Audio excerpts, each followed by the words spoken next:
Of course, we have another edition of Better Health with Tripp Family Medicine this half hour on the program. And we've been telling you for the last couple of days important topics today, actually talking about kidney health and some of the ailments some people actually end up with. And Dr. Tripp has brought along a very special guest as well. In fact, we're going to tell you a little bit about their office. I think the doctors who work there, Doctors Rashid, are committed to providing comprehensive kidney care to their patients and their community. Doctors Rashid, and that means because there's two of them, we should point that out, share an ideology of compassionate, patient-centered practice, detailed management with your primary care physician, and ready availability, a philosophy that has made the doctor couple successful in the past and one that will continue to guide their patient care in southern Idaho. First of all, we want to mention we've got the doctors in studio with us this morning. One Dr. Rashid and one Dr. Tripp. First of all, we want to welcome you both to KLIX this morning. Good morning. Good morning. You've got a lot to talk about in the sense that this is an issue, I think, that strikes people really at all ages and especially across the community and demographics of, and just because of various dietary habits, I guess we have today too as well. Yeah, this is Dr. Tripp. I wanted to first kind of bring up my experience with Dr. Lubna and Dr. Harun Rashid, both of which have spent a lot of time in New Jersey. So if you won't hear an accent on one of them, but if you do on one, she'll tell you it's because she's from New Jersey. My endocrinologist is from New Jersey, so I know how that works. No, it's so they are a husband and wife couple, and shall we say unusually nice for doctors in general, and that's a lot of the ease of interaction that I have with them. And so as we read a little bit about kind of their personal philosophy just a minute ago, the general take is I don't think you can hardly find nicer doctors, and especially when you're talking about something that can be potentially life-threatening as kidney disease is, they're a great pair to work with. So with that preface, I wanted to bring up, I'm going to let Dr. Rashid talk to us a lot about what kidney disease is and treatments and some alternatives. But one of the things I want to bring up is frequently people ask me the question, they say, well, when I ask them if they know if they have any kind of kidney troubles or kidney disease, their response is, no, I can urinate great. I have no problem with that. And that would be my natural point of view if I wasn't a physician, that, if I'm urinating okay, aren't my kidneys functioning right? And the answer is no, there's a real disconnect, and often you're urinating great and things are going terrible in the rest of your system because of the kidneys. So I'm going to this is Dr. Harun Rashid, and I'm going to have him tell us a little bit about what is kidney disease. Thank you, Dr. Tripp, and thank you, Bill. So I'm here, as just a visitor, a guest today. I was invited on the show, and I appreciate Dr. Jonathan Tripp's invitation to me today, and to talk about a very important topic, and that is kidney disease. Because it's very prevalent in the population, about 1 in 9 Americans, that's roughly about 20 million Americans, have kidney disease, and another 20 million are supposedly at risk. And it's an epidemic. It's at epidemic levels, mostly because the risk factors for kidney disease are rising. Now, just in terms of giving you a little bit of a background on kidneys themselves, so we're aware, the kidneys are two bean-shaped organs about the size of your fist on each side, just below your rib cage. They are parallel to your spine, basically, and they're responsible for filtering your blood, and they filter quite an amount of blood, between 120 to about 150 quarts of blood a day. That's roughly about 40 to nearly 50 gallons of blood a day, to eliminate a lot of the toxins and excess fluids in the body, in addition to balancing your electrolytes, and also they have a endocrine role as well. They help to regulate your blood pressure in addition to activating the vitamin D in your body. And I'll get to some of those functions a little later. But what I also wanted to talk about was what form of risk factors you have, and how you know or how you can find out if you have kidney disease or not. Now, we talked about how there's a growing trend towards kidney disease and a rise in terms of incidence. But why is that? Well, because in the United States, the two topmost risk factors for kidney disease are diabetes and high blood pressure. And I don't have to tell any of you that's on the rise. And most of the time, with these two factors, what you have is essentially damage inside the kidneys to the little filters in the kidneys called nephrons. And you start to leak protein and cause inflammation. And therefore, these little filters, you have about maybe 1.5 million in each kidney that you're born with, they start to die. And as they die, your kidney function goes down. Now, essentially, your body can tolerate a significant degree of kidney loss. I mean, if you look at it in terms of perspective, if you have 100% kidney function, you may not even know you have kidney disease until you're down to about 15 or 10%. Oftentimes, I tell patients, as Dr. Tripp pointed out, they oftentimes come to my office and tell me, well, I'm urinate fine. How come I have kidney disease? And I compare that to high blood pressure. A lot of a lot of people. Well, hold that thought. We'll pick up right there after the break. We're coming up on 20 minutes away from 10 o'clock. Excuse me, 9 o'clock. I got to remember the time zone that we're in. I was on the radio yesterday in Sioux Falls, South Dakota, so Nice. threw me off a little bit. 67. We've got more coming up. Better Health with Tripp Family Medicine right here on Top Story on News Radio 1310 KLIX and newsradio1310.com. We have a couple of different guests joining us in the studio this morning, both doctors. Dr. Rashid, he's the guest of Dr. Jonathan Tripp as well.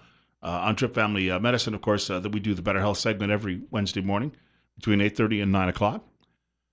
And we were talking about kidney health today and kidney disease, and we cut Dr. Rashid off for the break a couple of minutes ago. He was right in the middle of talking about blood pressure and other issues, and of course, during the break, we were talking about how would people know, because I brought up the fact, if I had a full physical, would it be able to give anybody a hint? And maybe not, right?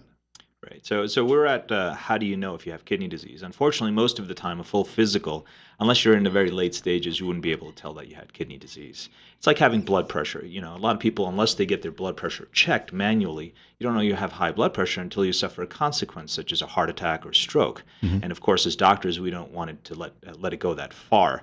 And so, if you have some of these risk factors for kidney disease, the only way to really detect if you have it in the earlier stages is to get a simple blood test or urine test to detect if there's any damage. And that's where your primary care doctor comes in as well.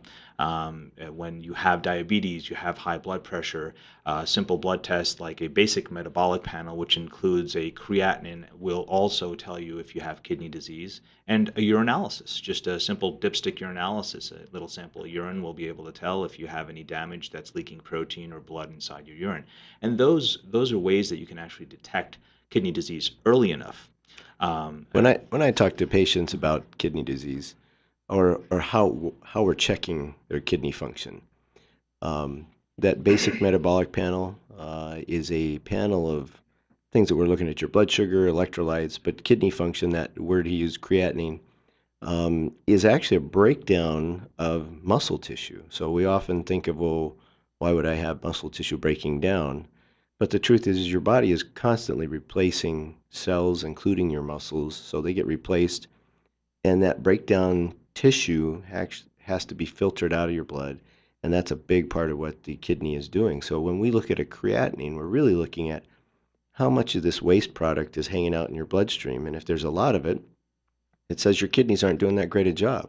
If there's not much of it, then we have a indirect way to say, hey, those little nephrons that Dr. Rashid talked about are hanging in there. They're doing their job, and your function is good.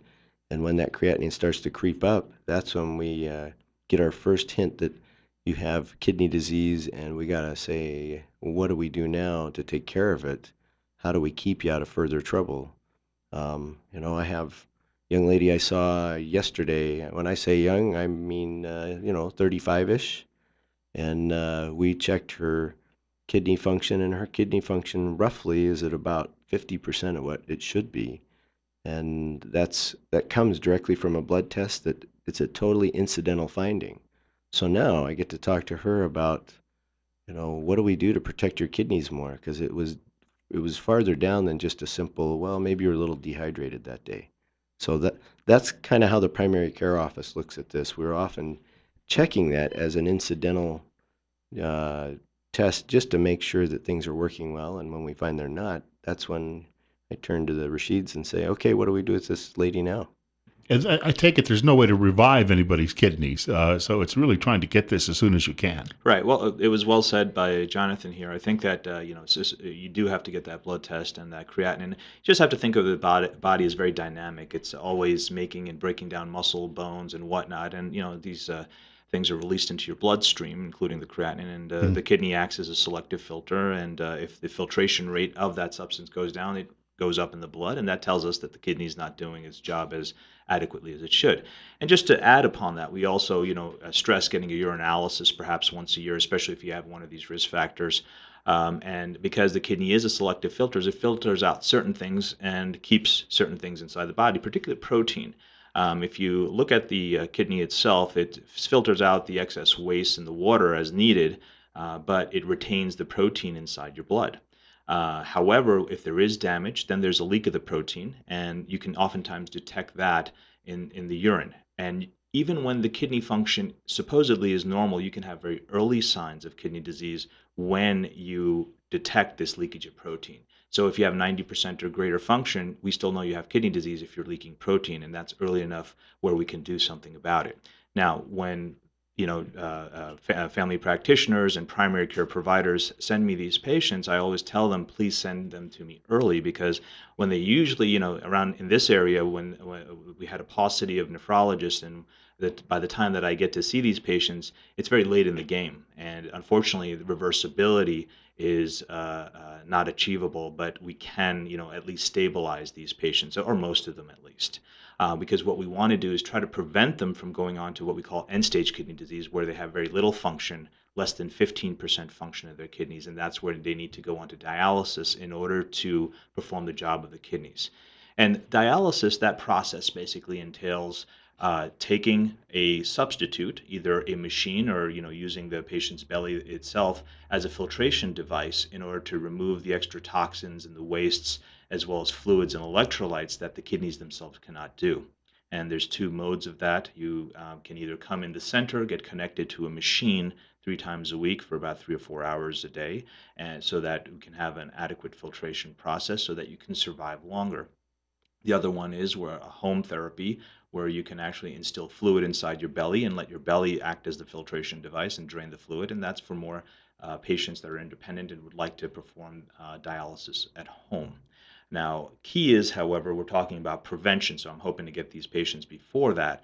And certainly, if the kidney function is above 60% and there's signs of kidney damage, or even if it's lower, 45%, what we try to do is assess the risk factors and how we can control those risk factors, such as diabetes. You want adequate blood sugar control or strict blood sugar control, and blood pressure. You want a blood pressure around less than 135, on the top number, and less than 85 on the bottom number, in order to maintain a good environment for the kidneys to help them recover. Other instances, obesity, if there is a lot of obesity, and that's one of the other risk factors, we tell them to try to lose weight, refer them to a dietitian, have them come up with a regular exercise regimen. And if they are smoking, obviously that is also an indirect risk factor of kidney disease, because it promotes atherosclerosis, of thickening the arteries, and certainly the kidney is not immune to that. So we would like to do those things. If they have kidney stones, that's another risk factor for kidney disease, especially if they have more than one stone in their life. And that can actually cause a chronic inflammatory state inside the kidneys, and also you can get damage from that. So those are just some of the things that we can do. And certainly, if you have a family history of kidney disease, I'd also, ask the primary care providers to please inquire about that. That's important, because if they do, they also need to be tested, particularly if you have a kidney disease called polycystic kidney disease, where there's a lot of cysts that form the kidneys as a genetic mutation and can lead to kidney failure. And Would you detect that through like an ultrasound? Yes. Yeah, that's Absolutely. exactly how you'd find that one. Exactly. And that if you had a history of polycystic kidney disease, the ultrasound would be a natural screening test, whereas most people doing an ultrasound of the kidney just for the sake of doing the ultrasound really isn't necessary. In fact, let me just kind of reiterate, as I'm thinking, okay, I'm a 35-year-old male or female, so what am I doing to really help keep myself out of kidney trouble, other than actually doing a urine or blood test to prove I'm okay? It sounds like really what we're hearing is uh, watching blood pressure, watching blood sugar, which really go back to watching our weight to begin with, because if we have higher body mass, we have higher risk for blood pressure, higher risk for high blood sugar, and if those are our two primary killers of the kidney, it really comes down to what do I do about diet and exercise and keeping my weight down. That is really the preventative side of this. The other thing that is, I think, pretty true, you've always heard advice about how much water to drink a day. And, I grew up hearing, you should drink 8 glasses a day. And the truth is I have a little higher uh, goal for most of my patients. But the truth is more water for the most part is better. There's a rare case where I have somebody that says, hey, I drink 3 or 4 gallons a day. That's a problem actually for the kidney. But for most of us, if we can get, 3 to 4 quarts or liters in a day, it turns out that, that's a pretty nice way to help, excuse me, to help the kidney do its function of filtering. Whereas if you short it on water and are big on caffeine, you're really pushing that kidney every day of your life. So those would be my preventative points of view. Is it really is about maintaining weight better and exercising, all the things you've heard before, and add a little water to the program, and then we'll screen for it. Is that about right? Absolutely. I do have to go into a little bit more detail about the water intake because I often get asked that. It's like, well, I have kidney disease, doc. Do I drink more water? And that's not necessarily always the case. Certainly, if you're a healthy young adult, you do want to maintain an adequate fluid intake, and up to 8 glasses of water is fine a day. However, when you do develop kidney disease or if you do have high blood pressure, that amount of water may not be as good for you. It may lead to increased chances of, raising your blood pressure, driving down your salt concentrations inside your blood. And so, we tell most of our patients drink when necessary, especially if they have high blood pressure or if they have significant swelling or if they have heart failure. So those are conditions you want to be careful not to force fluid. And oftentimes, the providers, all the primary care providers know that already, so they don't stress, increasing their water intake. But if you're a young adult, I would recommend drinking between 6 to 8 glasses of water a day. If you need pain medications, such as ibuprofen, the generic, or the trade names like Motrin or Advil, I would be very cautious about those in terms of taking those for more than just a couple of days. If you need to take those for more than a couple of days, those actually reduce the amount of blood flow to the kidneys, and in long term situations, they could do permanent damage to the kidneys as well. So if you do need to take these for a specific amount of time or prolonged time, I would suggest you talk to your provider about that as well. I was going to say, when we talk about water consumption, I do about a gallon a day. Not quite, probably, but that would be pretty close to that 4 quart mark you mentioned. And I have an uncle who looks almost exactly like I do. And when he was in his 40s, he was constantly having the kidney stone issues. I've never had those. And I guess it's because I'm probably dissolving whatever could be there, right? Well, the kidney stone issue for me is a difficult question because there are some people who just make stones, and no matter what they do, it doesn't really change. So either you're lucky that you don't have your uncle's issue, or yes, the water is helping you out. That's kind of my take. Dr. Rashid, any thoughts? Yeah, I mean, most of the time we do recommend that you make about 2 to 3 quarts of urine per day. Now, no one's going to go around measuring their urine, go around with a bottle, and walking around all Wait day. a minute. I thought most of your patients are made to do that. Don't you make them do that? Absolutely, I make them do that. But the okay. way that I gauge them is instead of carrying a water bottle every day and measuring how much urine they're making, I tell them, look at your urine always and make sure it's clear. You want it to be a very light straw color or clear, basically. If you don't have that color of urine, then you need to take in more liquids in order to obtain that urine output. And this way they can help, at least from their part, reduce the chances of recurrence of kidney stones. And I know that when we were kids and we were playing ball and we'd come home from practice, it was always much brighter yellow. And I think that was probably because we'd been working out, we were probably dehydrated, right? In that sense. Right. So you're concentrating your urine, and basically the more concentrated your urine is, the darker the color it is. And if you have a history of kidney stones or family history of kidney stones, I always recommend that the urine be as clear as possible. And now there's other risk factors, and like Jonathan said, there's always those patients, no matter what you do, they still form kidney stones. And we do assessments, medical assessments, and we do 24-hour urine risk profiles in our practice as well to see what the etiology of those kidney stones are to help prevent them further, not just from increased water or liquid intake, but also from medications if necessary. Got about a minute left. We really should get the location of both offices on the air today. All right. Tripp Family Medicine is across from the post office on Fillmore, and our phone number is 933 4400. You can find us on Facebook at Tripp Family Medicine and also on our website at trippfamilymedicine.com. Magic Valley Kidney Institute, we're located at 350 North Haven Drive, right next to Norco, off of Poline Road. Our phone number is 208-733-0422, and you can find us on the web at magicvalleykidney.com. And Dr. Rashid, most people are actually referred to you from their primary care physician. Yes, but they can come on their own if they wish as well. And we take all insurances as well as just walk-ins and self-pays as well. Yeah. All right. Awesome. And next week, I want our listeners to think about their favorite fair experiences that their families had, because we're going to talk about fun at the fair next week. That sounds like a great thing. And how to stay healthy when you're doing it. Yeah, we'll talk a little bit You take about a week that off, too. though, sometimes from your diet. We're going to mostly have some fun, yeah. All right. We've got news coming up in just a minute. Also, Rebecca Mills-Soika from Twin Falls City Council joining us just after the 9 o'clock news. You're listening to Top Story as well on News Radio 1310 KLIX and newsradio1310.com with Bill Colley.